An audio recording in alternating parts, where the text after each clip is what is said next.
Hola, hola.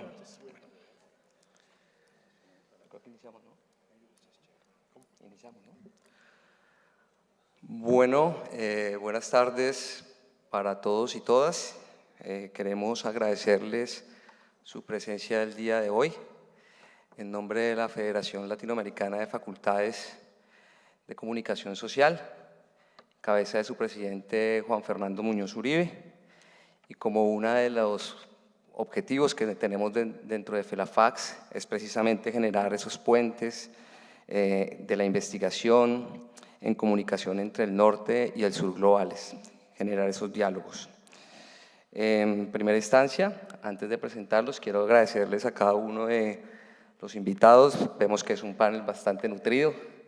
Creo que además es un panel con personas de aparte de diversos países, diversas corrientes de la comunicación, tendencias, y creo que eso va a hacer que el panel tenga un buen recorrido y que sea muy fructífero.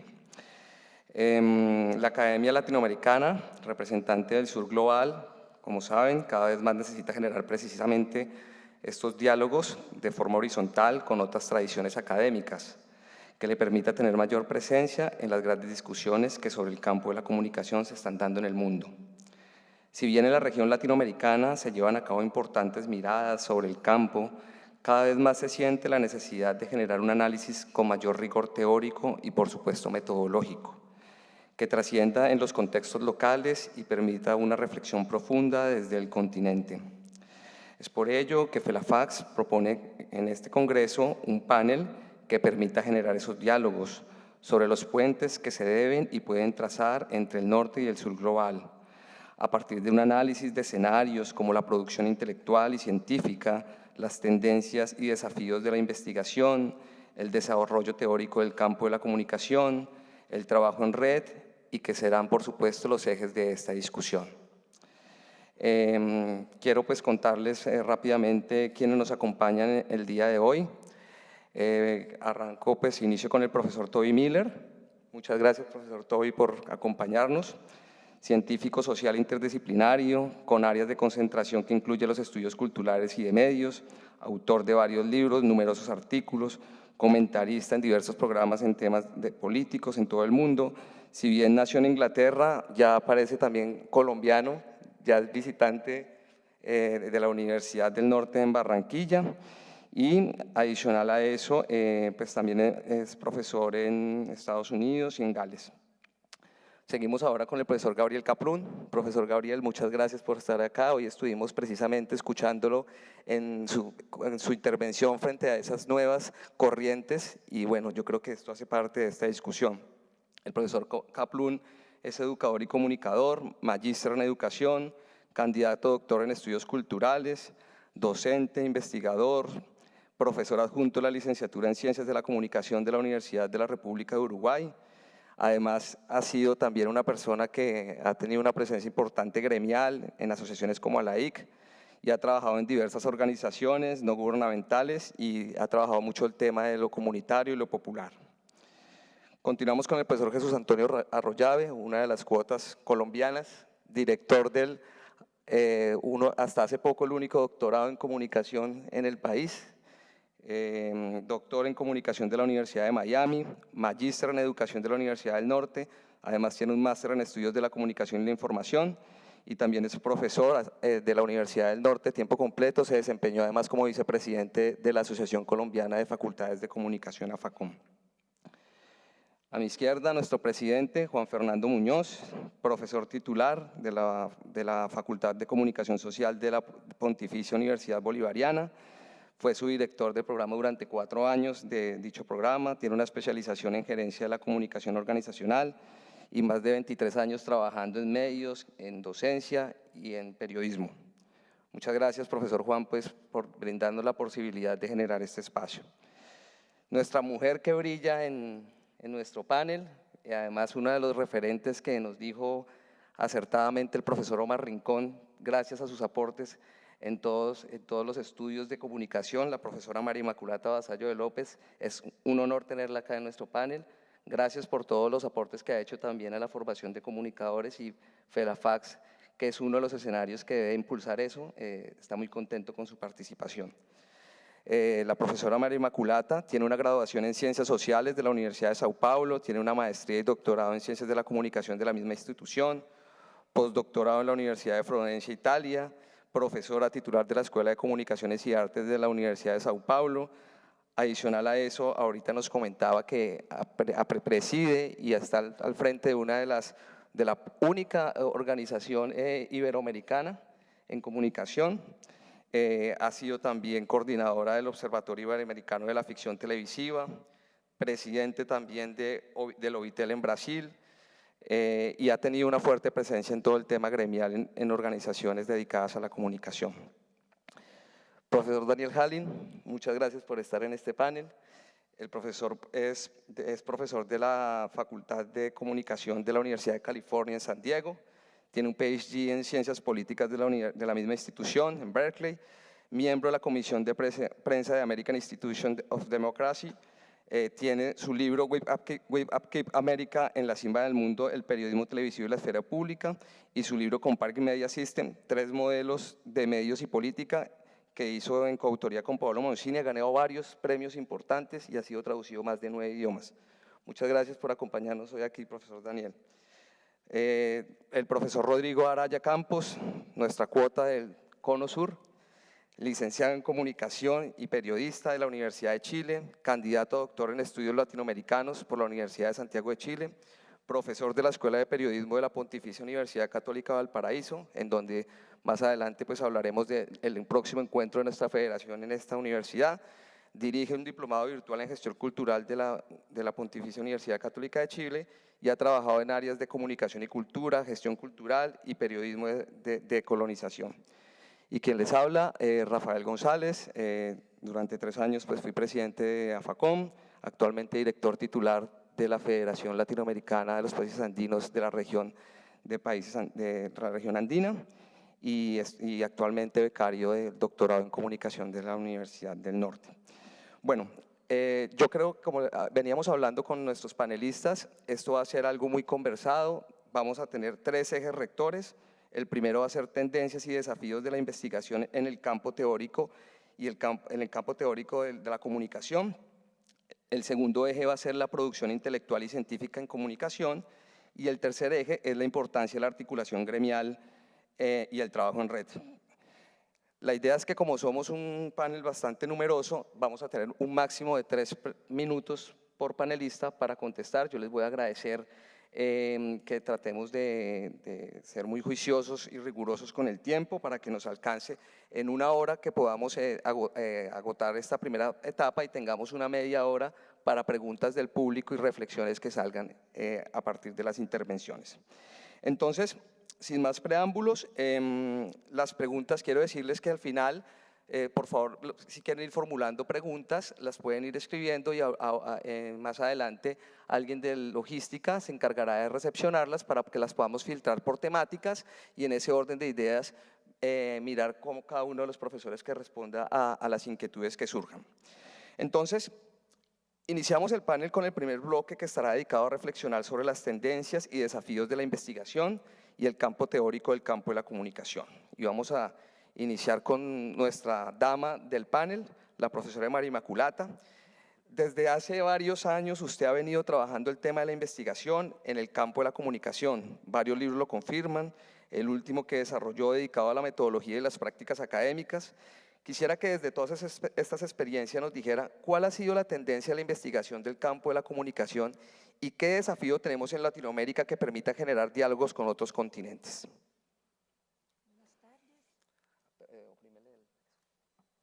Buenas tardes, muchas gracias.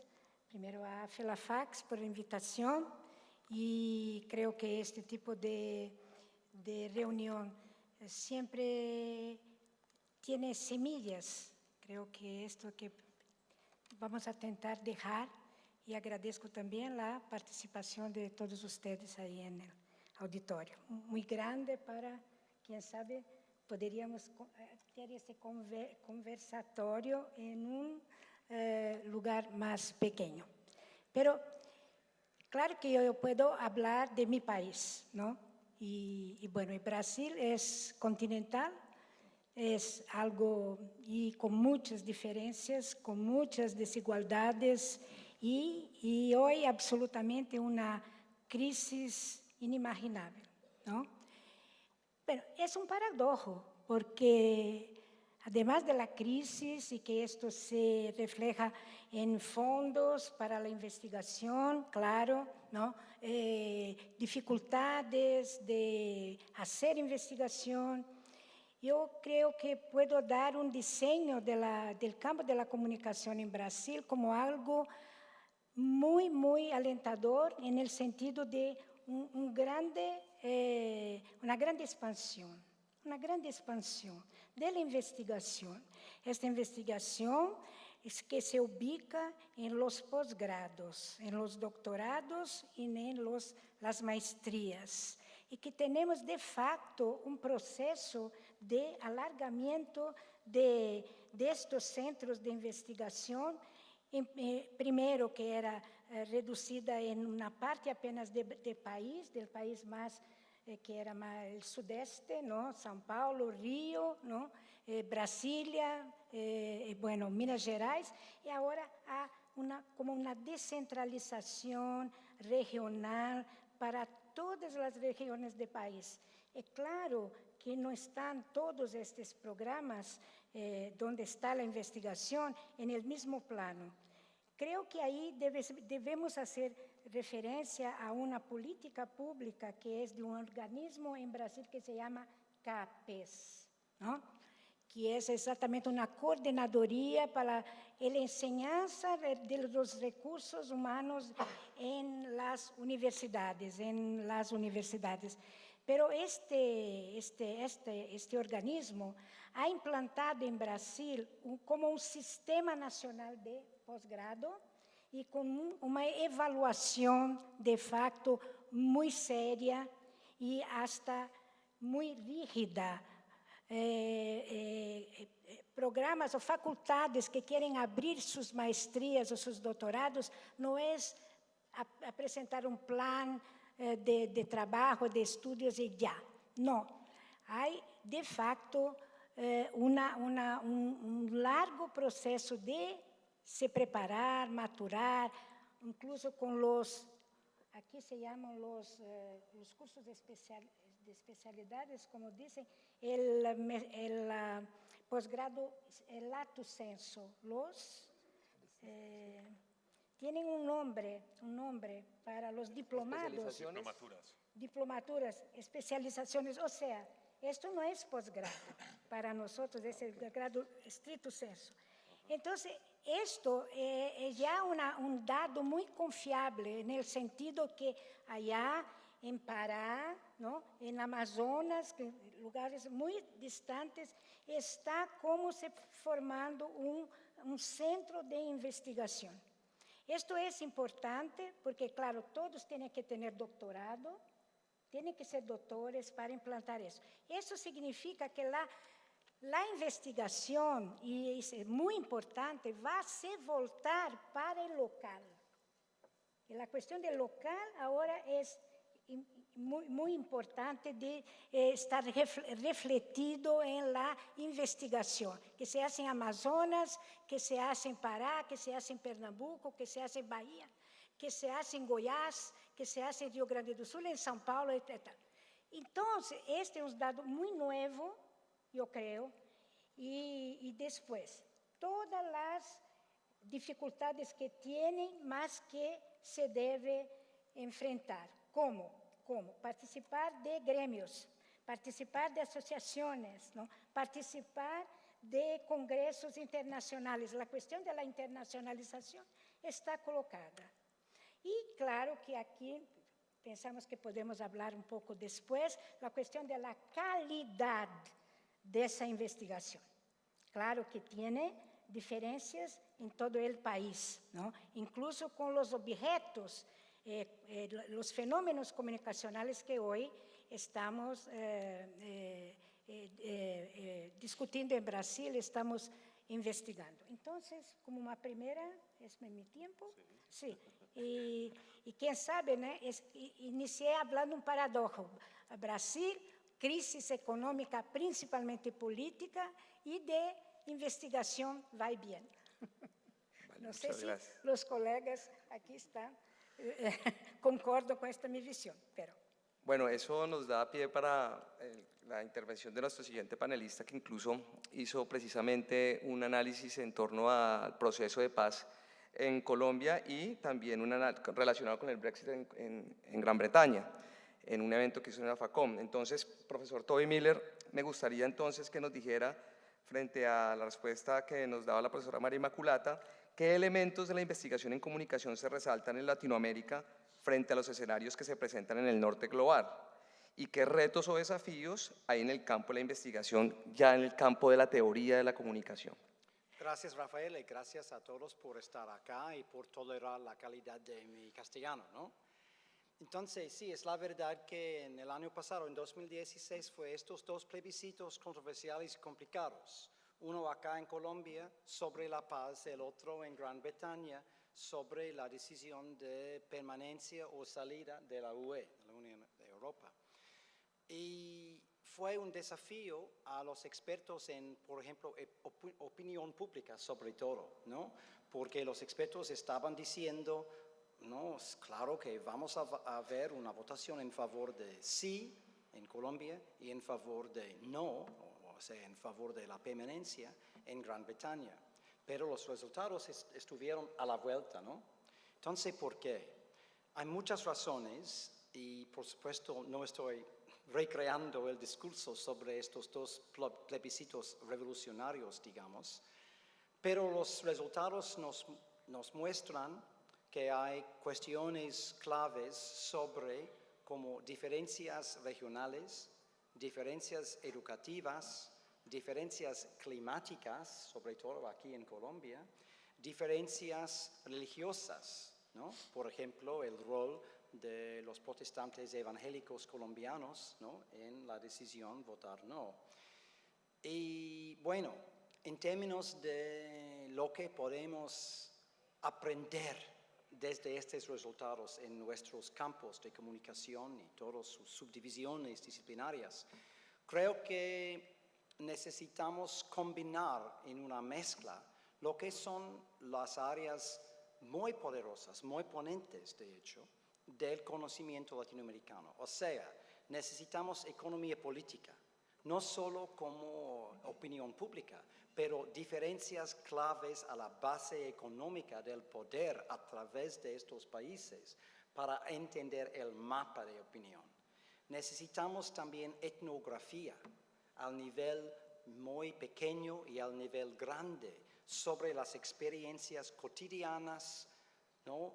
¿Mensuales se dice, Jesús? ¿Mensuales? Mensuales. Mensuales, gracias otra vez, gracias por su tolerancia, ¿no? Y permanentes de la vida cotidiana, de la vida, digamos, de cómo hacer su experiencia del mundo, ¿no? Para entender la formación de opinión pública, y no solo como simplemente un cuestionario. Y se necesita también el análisis de los textos, o sea, una mezcla del análisis de textos en el sentido de análisis contenido, pero también del análisis que no está científico en este sentido, pero es tal vez más profundo de como la visión hermenéutica de la significación de los textos. Es por eso que podríamos ofrecer alternativas al valor de la opinión pública como está creada por las normas cuantitativas. Y yo creo que en la herencia clave de comunicación y sus estudios acá en América Latina tenemos estas herramientas. La dominación hegemónica del mundo anglosajón, o sea, mi mundo, digamos, de la cuantitatividad, necesita desafío desde estas áreas. Gracias. Muchas gracias, profesor Toby Miller, y eso pues nos da paso para hablar con alguien que ha trabajado ese subcampo de la comunicación y la política y la economía, que es el profesor Daniel, y por ello le pregunto ya desde su experiencia desde el norte, ¿Cuáles son precisamente esos retos que van a permitir esos diálogos entre los dos continentes y cuáles son esas temáticas en las que debemos enfocarnos para el fortalecimiento de la investigación? Gracias, Rafael, por la invitación. Estoy muy contento de participar en un evento de Fairfax. De hecho, es la primera vez para mí.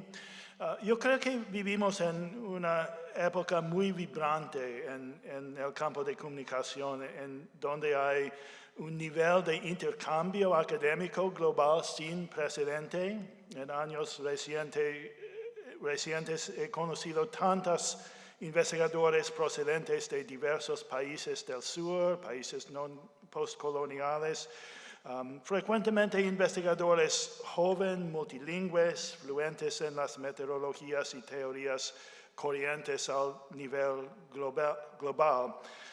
Pero evidentemente hay obstáculos fuertes que siguen limitando este proceso. Hay una inegalidad evidente y profunda en infraestructura académica, una carencia sobre todo de programas de doctorado en el sur, y hay prejuicios persistentes que afectan la difusión de investigación.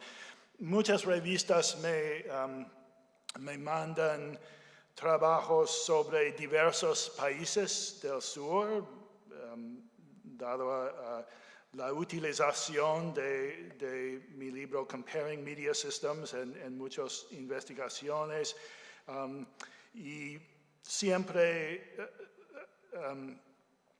leo los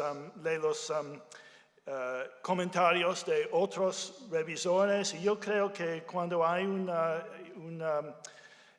contribución enfocado en un país del sur, hay siempre un comentario de un revisador: tienes que justificar mejor en el enfoque la relevancia de este caso para la comunidad global. Y evidentemente cualquier investigación en este campo de comunicación social tiene que situar el caso en contexto comparativo. Pero a mí es evidente que los revisores no plantean la pregunta en estos términos acerca de investigaciones hechas en Estados Unidos o Noruega. Y yo creo que es un elemento de la cultura del campo global que tenemos que cambiar.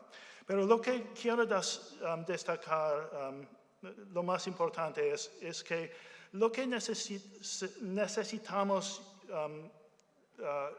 yo creo, en el sur global es investigación que conceptualice los sistemas mediáticos del sur global en su realidad distinta, en diálogo con la literatura establecida, pero en diálogo crítico y creativo, reconceptualizando sus categorías y creando nuevos marcos teóricos.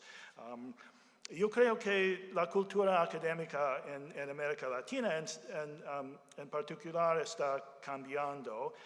En el pasado, cuando leía la literatura aquí en América Latina en el campo de comunicación, observaba dos tendencias problemáticas que yo creo han limitado la influencia de la investigación latinoamericana y que yo creo están cambiando. Una es la aplicación de teoría europeo o norteamericana a la realidad latinoamericana sin crítica, sin conceptualización del carácter distintivo de la realidad latinoamericana.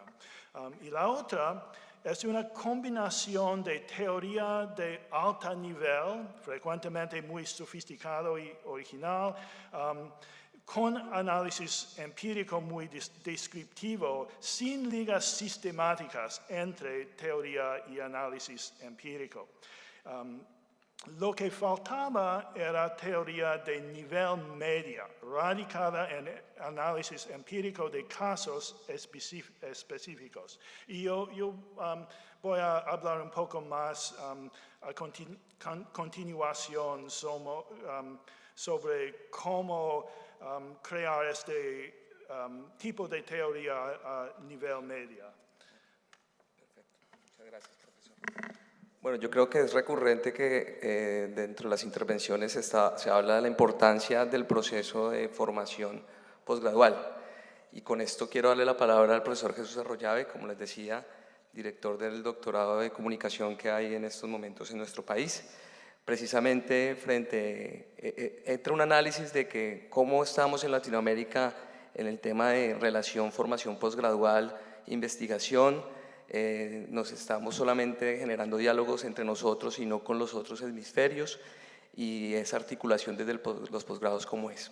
Muy bien. Ahora que escuchaba a Daniel, me evocaba inclusive la crítica que había hecho el propio Luis Ramiro Beltrán, precisamente mencionando esto, de que de manera un poco forzada traíamos unos conceptos y unas teorías de una geografía muy distinta y las forzábamos a que casara en nuestra realidad, y muchas veces era más por la moda que porque realmente resolvía problemas epistemológicos concretos y que estuviera asociado con nuestra realidad. Hay una literatura muy interesante, sobre todo se ha discutido mucho finalizando el siglo pasado, 90, 94, 96. Creo que recuerdan Macanán y la Pastina, Jorge González, Guillermo Orozco Gómez. Varios de estos libros y artículos intentan reflexionar sobre estos desafíos. De una parte hay digamos, la idea recurrente del tema del idioma. Inclusive está presente en revistas contemporáneas que hacen análisis bibliométricos en España. Y algunos de los autores mencionan que una de las principales barreras es idiomática, que desafortunadamente no tenemos acceso, no estamos publicando, no conocemos y por lo tanto estamos de alguna forma marginados. Creo que hay un problema desde la perspectiva de tenemos claridad en cuanto a nuestras ideas, hay cosas muy vibrantes, muy interesantes que se están produciendo en el contexto latinoamericano, pero ¿cómo casan en el contexto internacional? Es decir, una discusión que ya lleva un camino recorrido y queremos insertarnos nosotros desde nuestra mirada y desde la producción de conocimiento a partir de nuestra realidad, pero sin desconocer lo externo y sin desconocer lo que se ha venido discutiendo en ese subcampo particular. Entonces yo creo que a veces el tema lingüístico trasciende a ese punto. ¿De qué forma, al no conocer ese recorrido que ya lleva el subcampo, de pronto muy original puede ser nuestra idea, muy importante nuestro planteamiento, pero seguramente un revisor, un editor no le da paso? Y eso limita un poco como un desafío importante en nuestra producción de conocimiento.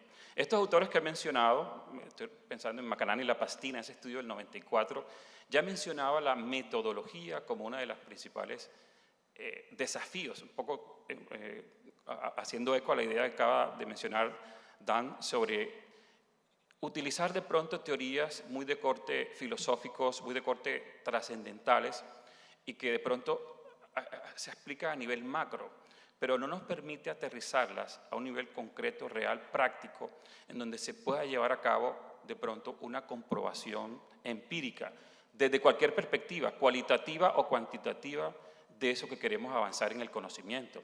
Fíjense que ocurre un fenómeno interesante. Hay veces cuando uno habla de América Latina, menciona nombres, y casi siempre emergen 2 o 3 nombres, ¿cierto? No lo voy a repetir para no ser tan redundantes. No mencionamos con frecuencia teorías, ¿verdad? Pareciera que ese proceso de pensar más en la teoría, coger la teoría, intentar comprobarla e intentar avanzar a partir de distintas formas de procesos investigativos. Es decir, hay un camino por recorrer en esa perspectiva, ¿verdad? Sí, es importante, digamos, y por supuesto que esos son autores que nos representan en el contexto internacional, pero de igual forma ese aporte, ¿cómo podemos retomarlo y avanzarlo a través de distintos procesos investigativos concretos, específicos, que sepamos que ya la derivación de esa teoría nos ha permitido inclusive traer a colación teorías nuevas? Y quisiera de pronto cerrar esta primera parte con lo que estamos mencionando sobre los retos, ya lo mencionaba María Inmaculata, la universidad, el posgrado, como ese factor que propicia la formación y nos permite tener ese nivel y esa posibilidad de hacer procesos rigurosos y serios en nuestro campo. En Colombia, por ejemplo, estamos empezando en los procesos de formación doctoral en el campo de la comunicación. Están surgiendo, ya tenemos un primer doctorado, tienen un lustro de estar funcionando, ya están por salir otros 2 doctorados. Entonces, estamos empezando un proceso de formarnos desde la perspectiva metodológica, rigurosa, teórica, y yo creo que es precisamente un reto de lo que nos viene, ¿verdad? De qué forma seguimos en ese camino y procuramos crear esa masa crítica que necesitamos para que nuestros productos sean comentados, cuestionados, y esa comunidad avale lo que estamos haciendo, pero también nos permita tener esa mirada internacional para que nuestros productos lleguen también a esos otros contextos y se dé ese diálogo norte-sur. Formar comunidad académica, uno de los grandes retos, y desde donde le pregunto entonces ahora al profesor Rodrigo Araya, desde esta mirada, ¿somos islas? ¿Estamos formando esa comunidad, trabajando de manera aislada, o cuáles son esos diálogos que hemos generado y se podrían generar?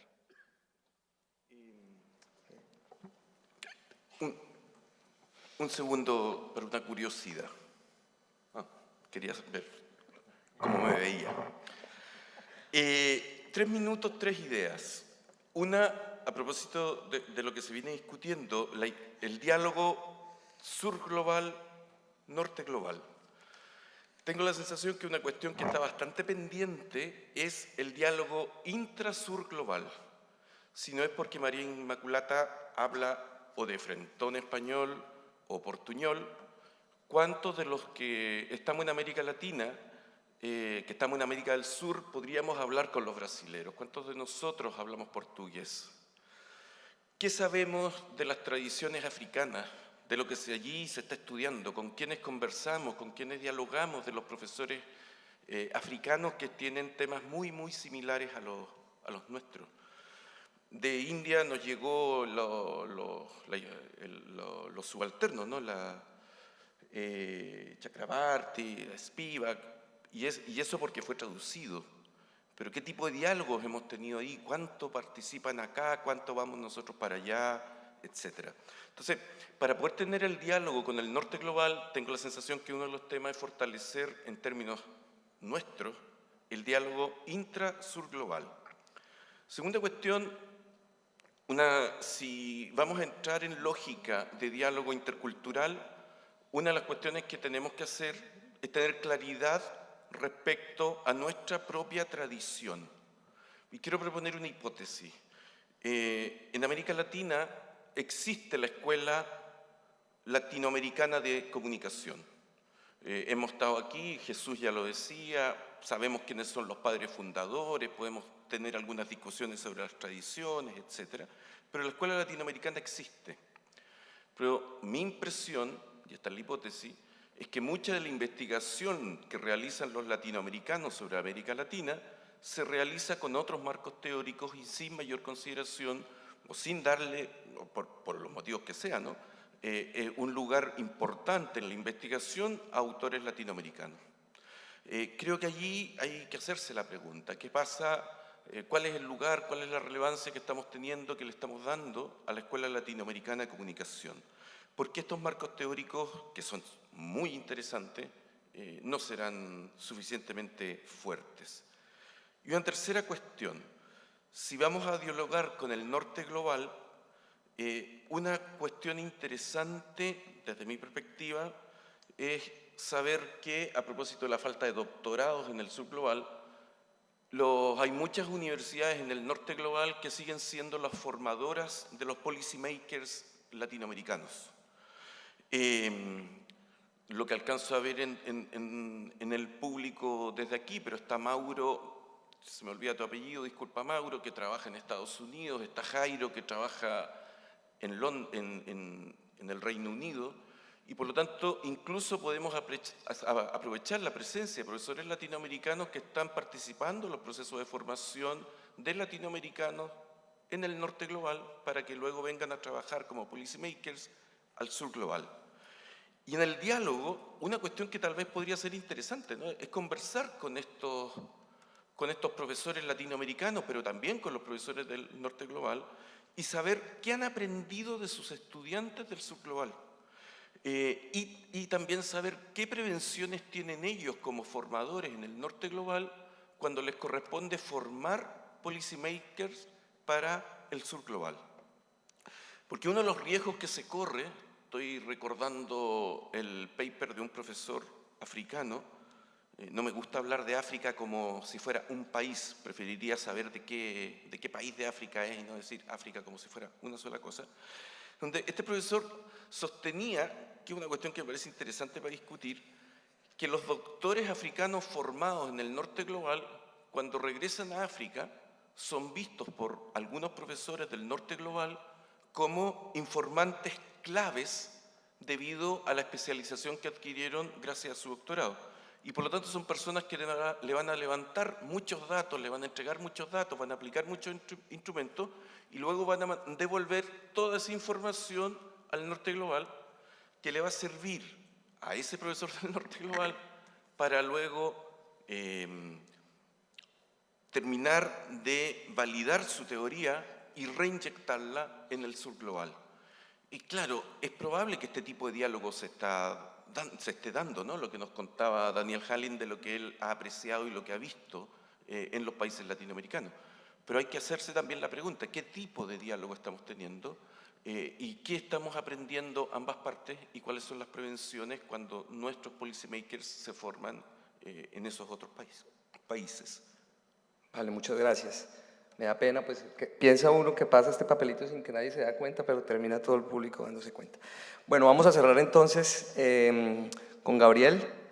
Precisamente Gabriel, que ha trabajado todo el tema de ciudadanía y comunicación, que creo que es un punto bien importante, y hoy, en este mismo auditorio, nos hablaba frente a esas nuevas corrientes que se están dando en el campo de la comunicación y desde Latinoamérica y Europa. Entonces, quisiera que nos hablaras frente a esos diálogos. Vemos que acá ya hay varias perspectivas y varias lecturas, unas coinciden, otras no, entonces me gustaría que nos ayudaras a cerrar en ese sentido. Gracias, Rafael. Tratando de transmitir algo de lo que hablábamos esta mañana en un panel conjunto entre la Asociación Latinoamericana de Investigadores de la Comunicación y la Asociación Europea, ECREA, yo resumiría 5 cuestiones que vienen de tradiciones al menos de esos 2 continentes, pero que también están en nuestros diálogos con algunos otros, yo diría especialmente con los asiáticos, menos con los africanos, debo reconocerlo, Rodrigo. Y que vienen de atrás, pero que miran hacia adelante. Son temas que en el campo de la llamada comunicación alternativa, ciudadana, comunitaria, popular y otra cantidad de apellidos, creo que vale la pena retomar del pasado y mirar hacia adelante. Uno es la idea misma de medios alternativos que quizás hoy está siendo sustituida en algunos casos por la idea de alternativas mediáticas para pensar muchas alternatividades juntas y no solo los medios como alternativas. Lo alternativo siempre es relativo, alternativo frente a qué. Por ejemplo, en América Latina los medios públicos pueden ser una alternativa, no así en Europa, donde tienen una historia. Construir medios públicos fuertes es alternatividad en muchos lugares de América Latina donde los medios públicos han sido apenas la cenicienta de los sistemas mediáticos o una bolsa para el clientelismo político. Una segunda cuestión es romper el mediacentrismo. Esto tiene larga historia en América Latina, el homenaje a Jesús Martín Barbero y de los medios a las mediaciones con el que este congreso se inició, entre otras cosas habla del estudio del espacio público, del mercado y de la plaza como lugares de la comunicación. Me parece que ahí hay mucho para seguir pensando, hay tradiciones en distintos lugares que ayudan a pensar esto y hay mucho para seguir trabajando. Un tercer elemento que me parece bien interesante es que en América Latina los estudios vinculados a la comunicación llamada alternativa, popular y demás han tenido mucho que ver con las experiencias concretas de los movimientos sociales que pelean por su propia identidad y su reconocimiento público, por la comunicación hacia adentro y hacia afuera. Eso hoy está siendo repensado porque los movimientos están cambiando mucho y, por ejemplo, desde los colegas europeos aparece con mucha fuerza la idea de acción conectiva para pensar movimientos que no tienen la forma típica de la organización, de un centro, de un lugar de decisión, y donde las solidaridades son mucho más débiles, pero también muy potentes, y se expresan en movimientos como el 15 de mayo en España, pero también como el Yo Soy 132 en México. Esto nos lleva al cuarto eje que me parece bien interesante, que es la reflexión entre la alternatividad, la comunicación popular, etcétera, y lo digital. Me parece que ahí hay todo un universo bien importante por explorar. Ya se ha trabajado mucho, pero me parece que hay mucho más para trabajar ahí. Todos sabemos que hay como los dos polos extremos y mucho en el medio, desde los tecnoeufóricos que ven en lo digital la oportunidad de la democratización ideal de la comunicación, y los tecnofóbicos que prefieren quedarse en el diálogo personal y en el contacto del movimiento y de la masa. Me parece que entre esos dos extremos hay mucho para explorar y muchas cosas interesantes para pensar, donde en particular quizás los más jóvenes tienen mucho para enseñarnos de cómo aprovechar el espacio digital como el espacio de la construcción de otras comunicaciones. Y la última cuestión que me parece bien interesante para explorar tiene que ver con la teoría. Ya se ha hablado bastante en esta primera ronda, el problema de la teoría, de esta idea de ser consumidores de teorías ajenas de modo poco crítico. Sin embargo, en el campo de la comunicación alternativa, al menos los europeos reconocen que los latinoamericanos fueron pioneros.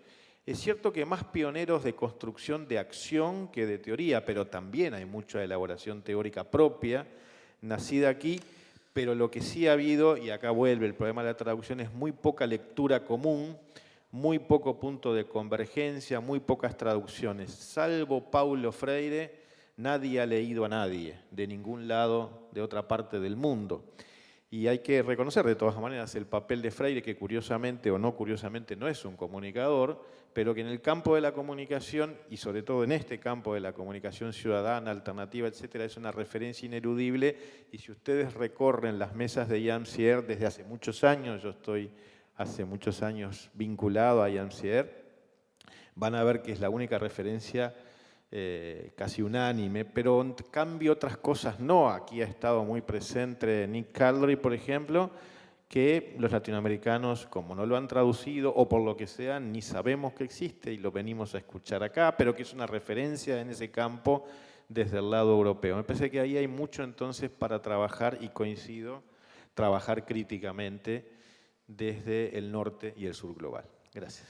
Gracias, profesor Gabriel. Bueno, con esto cerramos nuestro primer bloque. Continuaremos con el segundo bloque del panel dedicado a la producción intelectual y científica en comunicación, un tema de gran importancia en el que surgen, sin lugar a dudas, análisis en torno a las revistas científicas, bases de datos, metodología de las investigaciones, entre otras temáticas.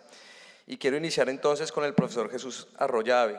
Profesor Jesús, tengo entendido, pues soy conocedor de que usted está adelantando además precisamente un proyecto de analizar la producción en revistas científicas. Actualmente, revisando la base Scopus, solamente hay 9 revistas latinoamericanas, una chilena, 2 colombianas, 5 brasileras y una mexicana. De una u otra manera, eso es un panorama que nos invita a reflexionar cómo está y qué está pasando con la producción científica en nuestro continente frente, además, a otros continentes. Sí, yo quisiera asociar esta idea a un tema estructural y muy relacionado con de qué forma el investigador en América Latina cuenta con las herramientas y los recursos para llevar a cabo un proceso serio de investigación. Y esto está ahora unido a un fenómeno que se está dando que yo llamaría el efecto ranking, y es que todas las instituciones en el contexto latinoamericano, y está pasando Colombia también, por supuesto, obsesionadas un poco por ese ranking que están publicando esta gran cantidad de asociaciones que establecen una cantidad de variables. Hay una enorme presión institucional para que los profesores publiquen artículos ISI y artículos Scopus. De hecho, en la convocatoria nacional de Colciencias, que cierra en unas 2 semanas, cambiaron por completo los estándares, y hoy en día los productos top o A nivel de revistas solo cuentan aquellos que están en ICI o Scopus. Entonces, de alguna forma, se ha generado todo un fenómeno de que hay que publicar en este tipo de revistas. Es necesario, para que nuestra institución esté en el ranking, los profesores que están llegando a las instituciones con contratos nuevos les condicionan su permanencia a la publicación anual de 1 o 2 artículos, inclusive con revisión contra contrato para efectos de que si no lo lograron, sencillamente no avanzan. Entonces, mientras se está dando este fenómeno de una parte y de alguna forma está creando una esquizofrenia impresionante, paralelo a eso, las instituciones no están haciendo todo lo que las demás instituciones internacionales hacen para facilitar los procesos de investigación de estos profesores. De una parte, como acreditador que soy, visito muchas instituciones en Colombia, el tiempo de docencia es altísimo a la mayoría de profesores en el contexto nacional. Es decir, estamos hablando de profesores promedios que tienen 6, 5 cursos con una carga altísima, que por supuesto el tema de la investigación resulta siendo algo marginal. Estamos hablando de 0 recursos para efectos de tener posibilidad de contar para llevar a cabo investigaciones. Estamos hablando de 0 apoyo a nivel de institucional, sobre todo en temas de estudiantes doctorales que se vinculen a estos procesos. Yo visitaba el año pasado una institución en Alemania y el profesor investigador tenía a su cargo 10 doctores para efectos de llevar a cabo un proyecto de investigación con todo el respaldo institucional. Eso en Colombia y creo que en muchos de los países latinoamericanos sería un sueño. Entonces, frente a esta realidad de la tiranía de los rankings y de todas las instituciones queriendo escalar y estar posicionadas, ¿de qué forma paralelamente se está haciendo un trabajo serio, institucional, para efectos de facilitar todos los procesos y lograr esas condiciones de que esos profesores lleguen allá? Entonces, hay un elemento estructural muy importante que de alguna forma ha invisibilizado en muchas instituciones el tema de la investigación y concentran en buena medida la enseñanza y lo administrativo como el eje central. Entonces, yo creo que de una parte hay de alguna forma que llevar a cabo un proceso de movilización, de reacción frente a eso. Esta tiranía del ranking, este efecto rankings, está trayendo como consecuencia docentes que están hoy en día haciendo una cantidad de prácticas para efectos de sobrevivir en el sistema y de permanecer ahí por este condicionamiento concreto de su contrato para efectos de estar ahí. Entonces, como cerrando ya, pero la idea, me parece que es un elemento fundamental, es algo estructural, se requiere una mirada más profunda y yo creo que es parte de esta movilización docente que podríamos como trabajar para efectos de buscar alternativas frente a lo que estamos viviendo.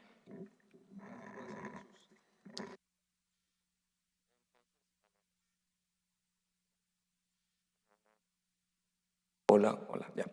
Bueno, continuamos entonces. Yo creo que la persona adecuada para continuar es Juan Fernando Muñoz, presidente hoy de una federación que tiene más de 200 escuelas y facultades de comunicación en 23 países.